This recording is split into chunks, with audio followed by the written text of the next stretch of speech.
Muszę wam powiedzieć, że takie idee popieramy, propagujemy i będziemy wspierać. Od września w Nysie rusza nowy kompleks szkolno-edukacyjny.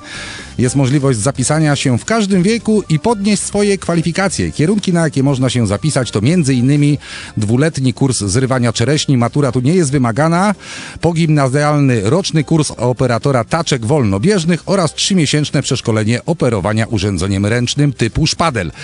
W placówce będzie można też zrobić prawo jazdy na wanny 4-drzwiowe do 300 litrów pojemności, czy prawo jazdy przykładowo na pojazdy UFO.